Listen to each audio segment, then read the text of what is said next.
football. And so if you don't have a good work ethic by the time you get into high school, it's going to hinder your progress in the classroom, and it's going to hinder your progress as a football player trying to take it to the next level. So the work ethic develops now. Yes, run. Yes, work out. Practice doing what the coach says. Be a team player. Help your teammates out. Share. Because that is going to be the basis for you to catapult into high school football when football, and trust me when I tell you this, that's serious football. Is when you get to high school, they are playing to get scholarships, they are playing to get to the next level, and it starts in the 9th grade. So as a young man, you want to get involved in the youth league as soon as possible. And there you want to learn and discipline yourself to be able to develop a good work ethic. Okay, another question from the YT? Hi, my name is CJ, and my question is for Terrence.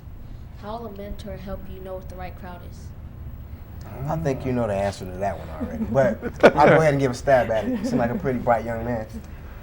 Well, the way a mentor can help anybody with picking out the right crowd is to look at their surroundings. If you see kids hanging out after dark, smoking, drinking, cussing, gangbanging, all the things that you guys have probably seen, I'm sure, you know, and I know that that's not the crowd you want to hang out with.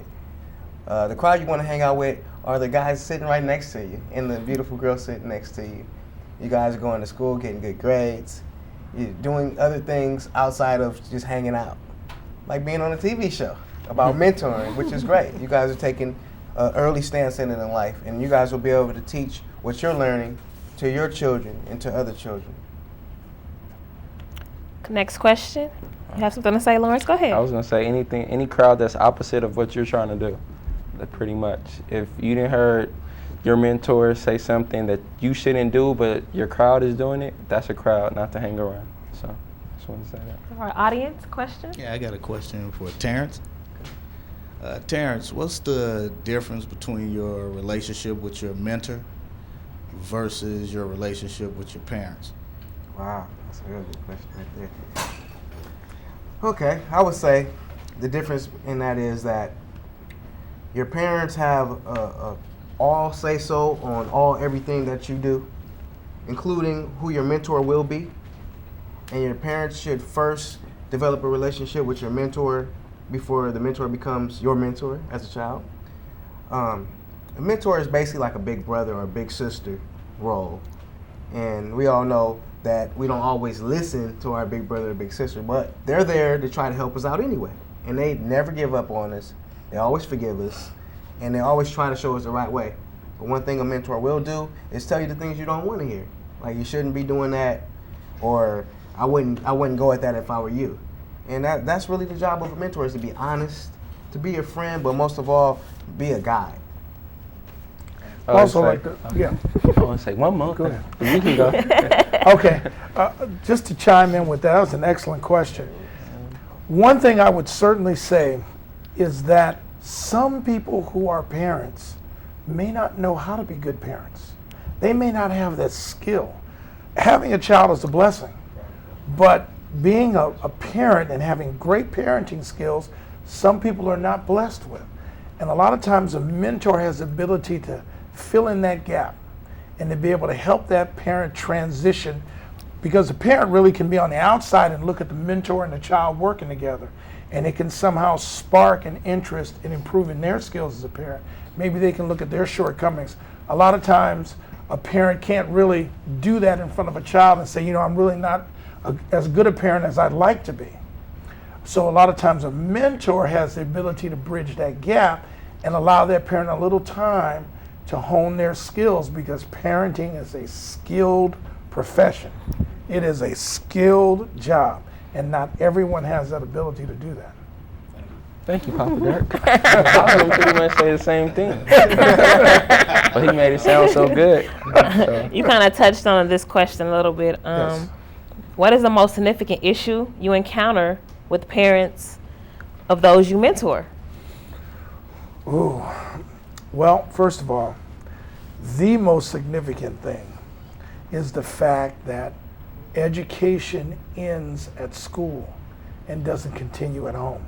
Okay. Case in point, child will be in my presence or at school, and they're learning and they're working. Sometimes when these kids go home, they've got to go home and work. They can't really get to their homework. It might be noisy. They don't have a separate place to concentrate and focus. They may not have the media capabilities via internet and so forth to be able to be more of a student and to be able to bring that education home. Sometimes kids get teased when they come home. Oh, you sound like you're in school. You know, school's not Right. now, you're home, or you're around your friends, you talk funny. So a lot of times in our neighborhoods, especially African American neighborhoods, education ends at school. And it doesn't transition home. And if the parents are not in a position to continue that educational aspect of that child's life that started at 8 o'clock in the morning, there's a problem, because education should never shut down, but it shuts down. That's a big issue I deal with. Okay. And the next question is, if not too personal, everybody wants to know, do mentors make a lot of money? The reward is not financial. Okay. Mentors don't make any money, because a mentor doesn't do it for the money. Right. Mentor does it for the results years later. Mentor is a person like a stockbroker or a person that invests in mutual funds. I see. You know, you're waiting for that 20 years from now to see it grow. And so it's the same thing with mentoring. There is no financial attachment to it. Okay. Yes, I do get paid for coaching, but it's insignificant. Okay. I know I've been given a gift, and it's a matter of seeing that gift to fruition through the young people's lives and what the result is 10, 15, 20 years from now. Okay. Anybody else have a comment, question? You do? Okay, go ahead. Can't talk. My question is for Coach Dirk. Yes. How hard is it to like go through high school and like get a good college for football or scholarship? Well, let me tell you how difficult it is. I can use a recent example. I coached a high school football team in Inglewood in 2002. And from that team, there were several good football players. Several of them went on to college. However, only one person from that group got drafted in the NFL draft that they held just recently. It's extremely difficult. Not only do you have to be lucky in terms of being fairly injury-free, you have to be able to maintain your grades so that you can make it through college without being on academic probation or being dismissed from the team. Then you have to play and work at a level that warrants you to be considered one of the best. So it is extremely difficult. And you got to remember, when you transition from high school to college, you are dealing with adults at that point. You are all adults. And the adults take football like a job, not like it's an adventure. They take it like it's a job. And so they're going to work every day in that weight room and running and listening to the coaches and perfecting their craft because it's their job, because they want it to be their future. So it is very, very difficult. And that's why I mentioned to you earlier that your work ethic is critical. And it starts now in youth football. This is for question for Terrence Yes. and Coach Dirk, and maybe Lawrence too. What advice do you give to parents that want to have mentors in their child's life, and how can they assist you guys and make your job a little bit easier with their children at home? Go ahead. Okay, I'll start it off. First of all, the one thing about a mentor is they have to really be in it because they care about the child. Number two, they have to be a person that has a moral fiber that is untouchable. Okay.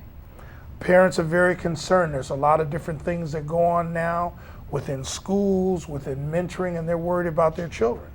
And so consequently, that person has to be above reproach to be a good mentor. And I'd probably say the third thing is that you want to look for a person whose objective is not their own, but to see daily progress in that particular child. Okay. You want that child to be better a year from now than they were. Okay. Thank you. Sure.